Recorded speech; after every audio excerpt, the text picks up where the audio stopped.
Hello again, folks. It's Hooves of Doom, and this is a video about the recent FAQ, the frequently asked questions that Games Workshop put on their Facebook page for Age of Sigmar.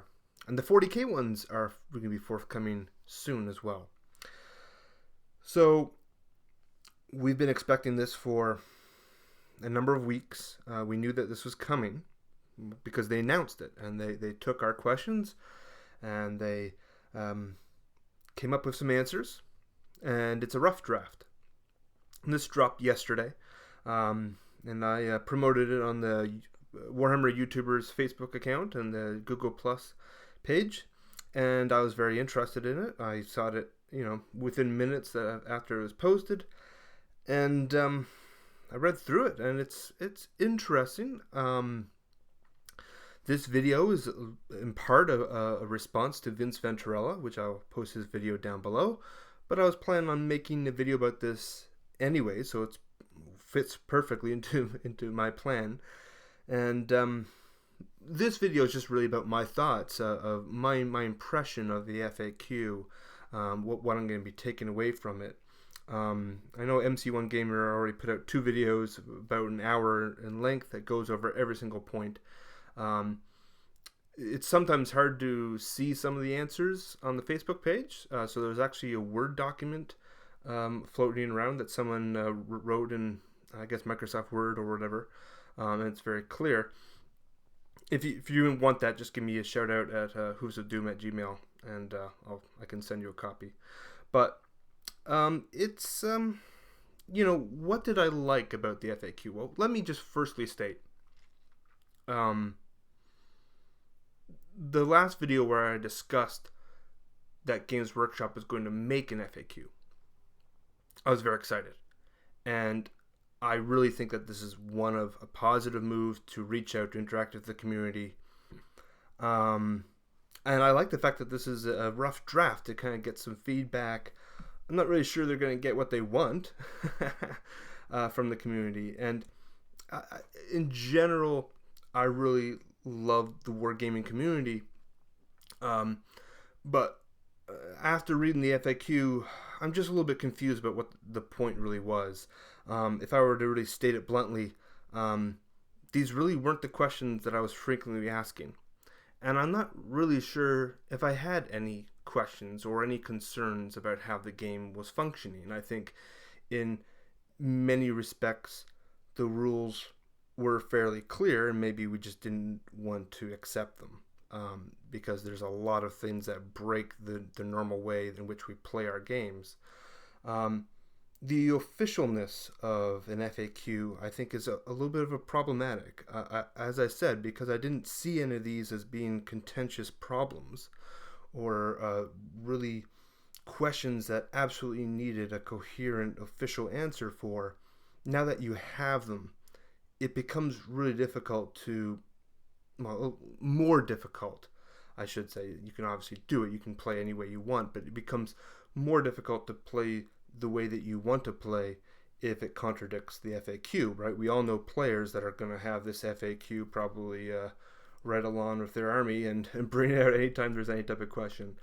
And I'm just not really sure if I care, I guess, enough about the minor points, because for me, they were very easily manageable with your opponent, and it doesn't really matter if the way that I'm playing Age of Sigmar is different from the way other people are playing the game. I'm not really that concerned about that.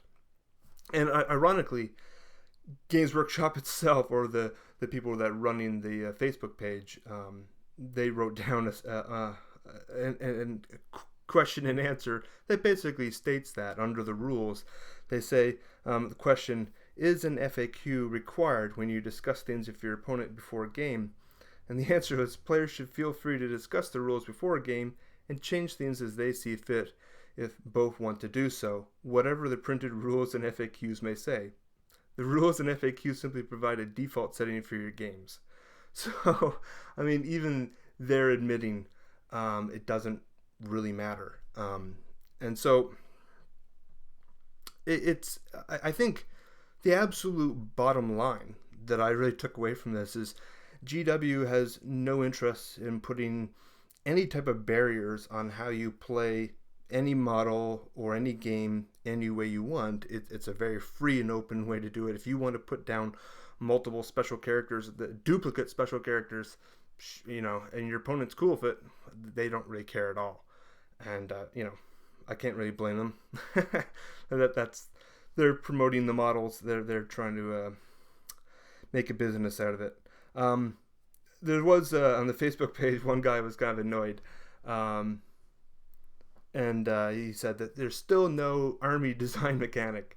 And again, Games Workshop came back at him and said, "How do you want to design your army?" And that comment got a bunch of likes by people on the forum. But it's just basically whatever the guy says. The official answer would be, "Fine, do that."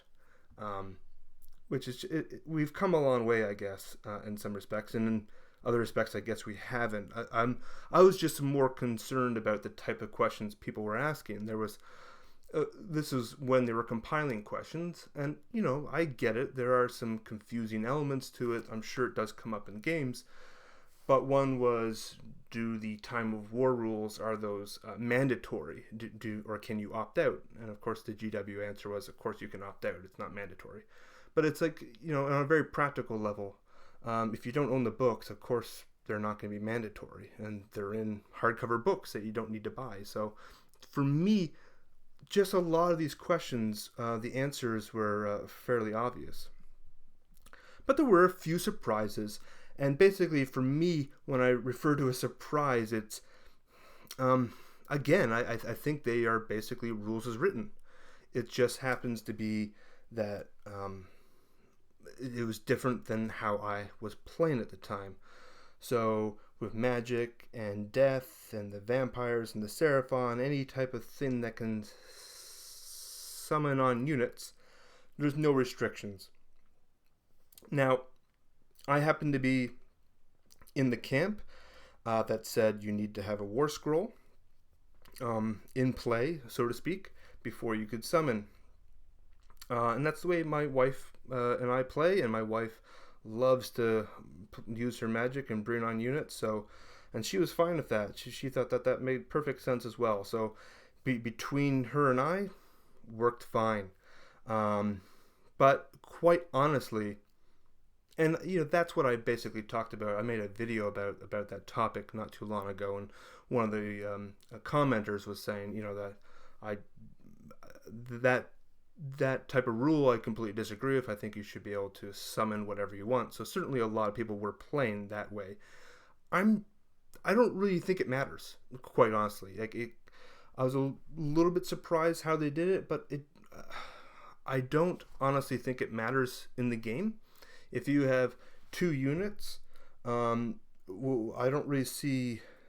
Age of Sigmar in some sense is a little bit nihilistic, because if you have one on the table in order to bring on the other, I'm not really sure if that's better than deploying both at the beginning of the game, or having them both in reserve and bring them both on through magic. To some extent, it is a meaningless choice. There are different options in the game, but the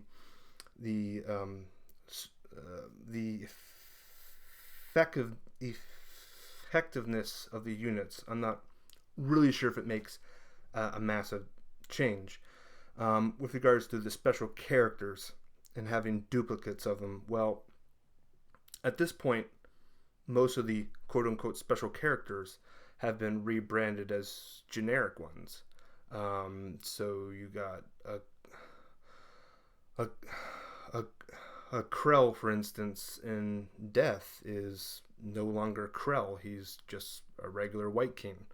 So it doesn't really matter if you take 4 or 5 Krells, if they're just a generic, hero character. The question about bases, whether or not you can stack on bases, I just think this looks bad. My bases are pretty, aren't the greatest. So if someone wants to stack on mine, I'm not too concerned about them breaking the base, but I just think it looks messy. That'd be my biggest concern. But again, I think reading the rules as written, these are basically in there. And if you want to measure from base to base, that's certainly one way to do it. There are some problems with base to base. There are lots of models that extend far beyond their bases. And in my opinion, those are just as problematic. The High Elf Dragon, the Mortis Engine, those types of models are a pain, and they were a pain in 8th edition when you were measuring base to base and you're trying to move into base contact. I mean, heaven forbid the High Elf and Mortis Engine ever charged, head on. They'd be like 18 inches away from each other. It'd be ridiculous. So truly, the answer is, in my opinion, clarified positions that were fairly clear in the rules, but people were really hesitated to accept them. But the final thing I would say, my final takeaway from this is, again, if I don't want to play it that way and my opponent doesn't want to play it that way according to the rules, I think that we can just decide amongst ourselves, and I would almost prefer that as being the way, without having some sort of official FAQ that the FAQ even states doesn't matter. And when you're talking about tournament play, when you're talking about organized play, the FAQ is not going to matter, right? These rules will get broken. The basic framework will need to be fit within a more structured environment. And so, again, a lot of these FAQs are just going to be put aside and largely ignored. In addition to the fact that Games Workshop has for years been encouraging house rules. So I'm happy to see them, I guess. I'm happy to see Games Workshop interact with the community. But I'm a little bit underwhelmed by the general utility of this type of FAQ. So I'm really interested to know what you guys are thinking about this issue. I know a lot of people were really excited. A lot of people really put a lot of credence behind it. So I'm curious about what other people are thinking. If you have some comments, put them down below. I'll take a look. Thanks for listening, guys, and have a good one.